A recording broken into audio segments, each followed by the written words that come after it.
Hey there, friend. Welcome back. Today, I want to share a short but powerful story with you called The Fable Alludes. Listen closely until the end because I have some big news to share, and this story will make perfect sense once you see what I've been working on. Check it out. The sages of antiquity kindly invented a way of telling people the truth without being rude to their faces.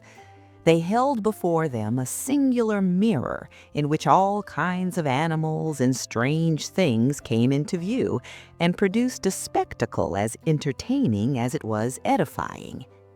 They called it a fable, and whatever foolish or intelligent thing the animals performed there, the human beings had but to apply it to themselves and thereby think, the fable alludes to you. Let us take an example. There were two high mountains, and on the very top of each mountain stood a castle. Down in the valley, a dog was running. It sniffed along the ground as if to stay its hunger it were searching for mice or partridges. Suddenly, from one of the castles, the trumpet sounded announcing that dinner was ready. At once, the dog started running up the mountain to get a little too.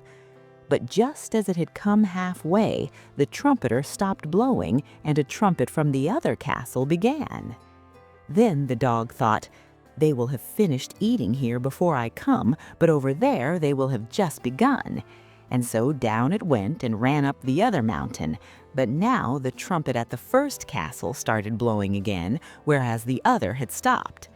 Once more the dog ran down one mountain and up the other, and he kept on in this way until both trumpets were at last silent and the meal would be at an end no matter to which place the dog came. Guess now what the sages of antiquity wish to imply by this fable, and which of us it alludes to who wears himself out in this fashion without winning either here or there. So, what did you think? Does that story remind you of your own journey learning English? I don't want you to end up like the dog in the story, running back and forth, jumping from method to method, trying 1,000 different apps, and ending the day with that frustrating feeling that you haven't actually learned anything. That's exactly why I'm building something special for you. Take a look at what I'm developing for English beginners. Meet Echo. See a real example of the student Jonas using Echo.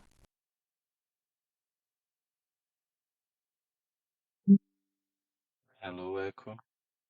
Hey, Jonas. It's nice to meet you. How are you today? I'm fine, thanks. Can you help me improve my English?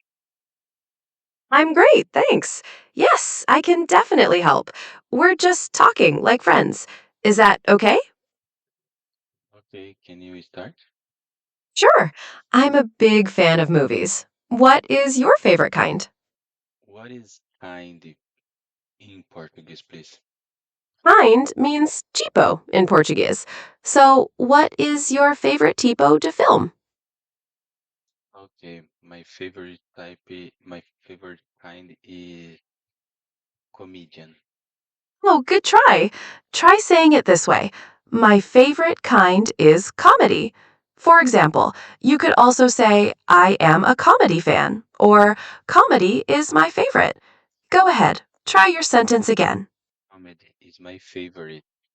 Comedy is my favorite. That sounds great. Who is your favorite comedy actor? Echo isn't just another app with boring exercises. It's a conversation partner that understands your native language and guides you through every step. To celebrate this stage of development, I have a special gift. For the first 20 people who comment, "I need the Echo" below, I'm going to give lifetime access to the tool as soon as it's officially launched. Stop running in circles like the Fable and start speaking for real. Leave your comment now.